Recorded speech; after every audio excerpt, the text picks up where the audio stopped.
What's up, guys? Welcome to my channel. My name is James Ross. Some of you guys know me as the Pokerpreneur if you follow me on Instagram. My introduction to poker was in 2005. A friend of mine just took me to a home game.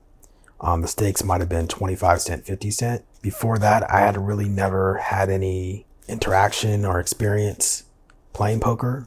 I have always been very business minded. So once I understood how much the house was making from hosting games, I decided that I wanted to also host what I called poker parties at the time, because I was promoting parties at like Eagles clubs, American Legions, community centers, rec centers, and then eventually at clubs. So I did this throughout high school until my first 2 years of college. I would hold these, what we would call tea nights, when I got an understanding of how much money you could make hosting a poker game compared to how much I had made hosting parties with attracting a lot less people. Was very intriguing to me. So that's kind of how I got into poker. The game that I started was a 1-2 no limit game, and I only played in my game when I was trying to fill a seat. So I didn't really keep track of my records then. I think that I was probably a slight loser, maybe break even, or a slight winner. My goal was always to make sure the game kept going. So for the most part in the beginning, I only played when the game was short.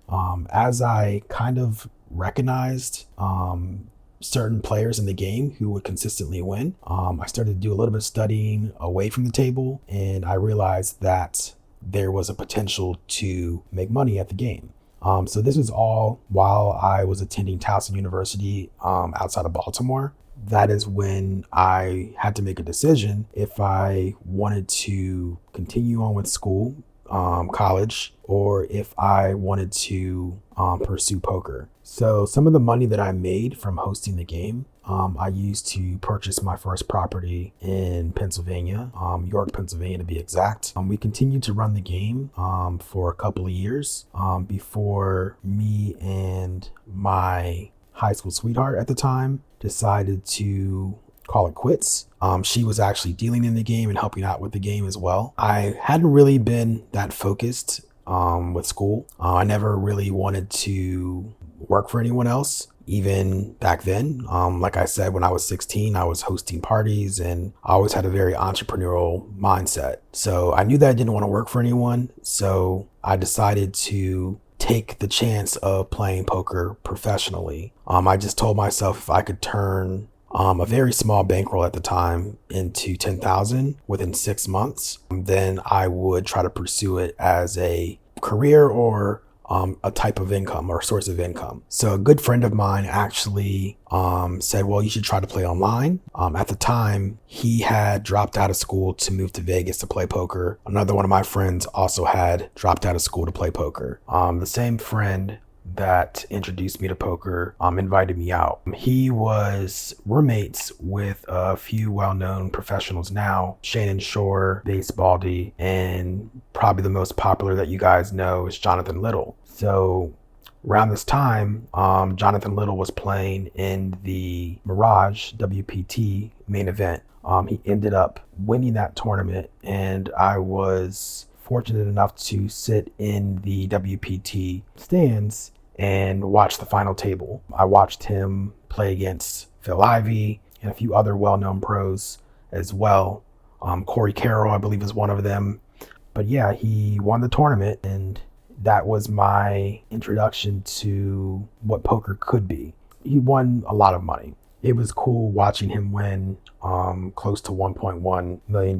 So after that, when I went back to Pennsylvania, I decided that I was going to take poker seriously and play for profit. So my friend transferred me money onto, I believe it was Party Poker. It was one of the old poker sites. And he transferred me $50, and I played a $33 tournament. That was going to be my bankroll. I just watched Jonathan win an obscene amount of money, so I figured how hard could it be. I lost my first tournament, and I was down to $16.67.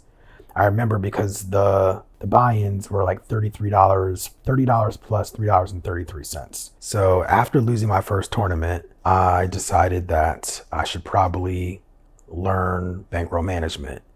I had some money still set aside from when I was running the game, but I wanted to start from pretty much the bottom with a $50 bankroll. So the actual bankroll that I started with was $16.67. So I remember playing 4 tables of 1 cent, 2 cent, buying for $1. I read a bankroll management strategy, which I will post the link here for you guys to take a look at. But that's the strategy I used when I first started playing to build my bankroll. I told myself if I could make $10,000 within 6 months, then I would pursue playing poker. 3 months went by. I was playing a lot. Again, this is probably the first time or the only time that I ever played poker full time. I just grinded, and every single time I doubled up my dollar, I would get off the table and I get on to a different table. And I kept doing that until my bankroll got close to 10,000. So it took about 3 months for me to go from $16.67 to $10,000. And then I remember it being September of 2007. One of my friends said, "Are you getting rake back?" I had no idea, no clue what rake back was. And he explained to me that the poker sites would give you money back from the rake that they were taking for putting in so many hours. I was playing, I believe, 16 tables at the time. So I wrote them an email, and I remember Full Tilt Poker got back to me saying that they would give me rake back. So Full Tilt Poker was one of the sites that I was playing on. I believe the other site was either Poker Stars or Party Poker. So they got back to me October 1st. So that was the first month that I was playing with a 10K bankroll. I remember playing $200 tables and $400 tables. That month, still to this day, was the biggest month that I've ever had playing cash games.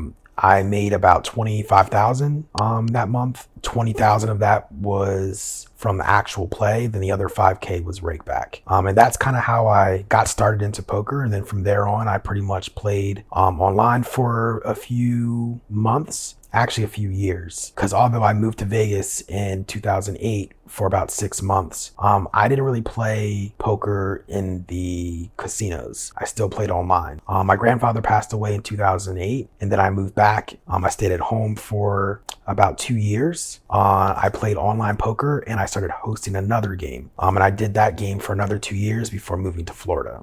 The main reason I stopped hosting my game before moving to Florida was because they had opened up Charlestown races and slots in West Virginia. So a lot of people wanted to go to the casinos. Shortly after, they opened up the Maryland Live. They opened up a casino in Delaware Park. So a lot of players wanted to play in the casino. So I figured it would be a good time to move.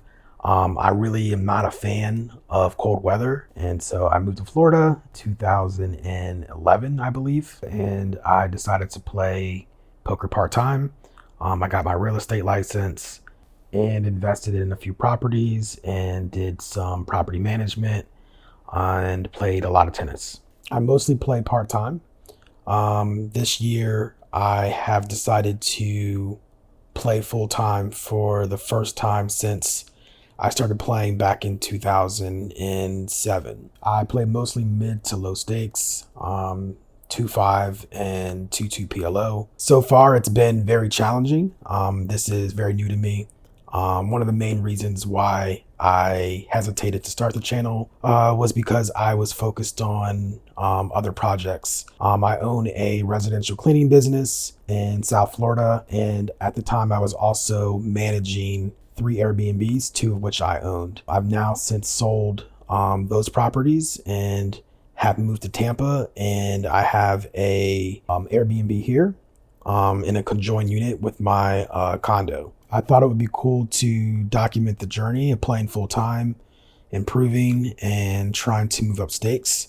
Although I'm not really sure where I want the direction of the channel to go, I think I want to do something a little unique besides just doing hand analysis. I would like to give you guys a behind the scenes look on what it takes to play poker for profit. I definitely want to go over some of the intangibles. I want to showcase some of the traveling and other positive aspects of poker. Some other topics I would like to explore on the channel, other than poker, would be traveling and fitness and health. I used to play a lot of sports growing up, but obviously playing poker is a very sedentary lifestyle. This is very strange.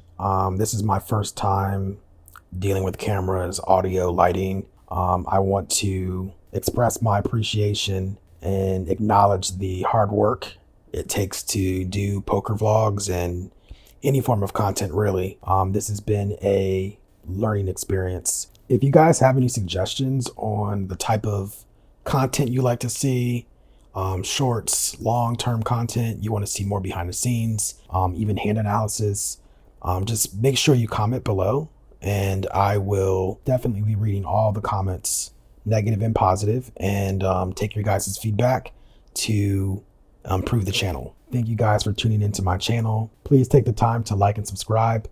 It really helps out the channel.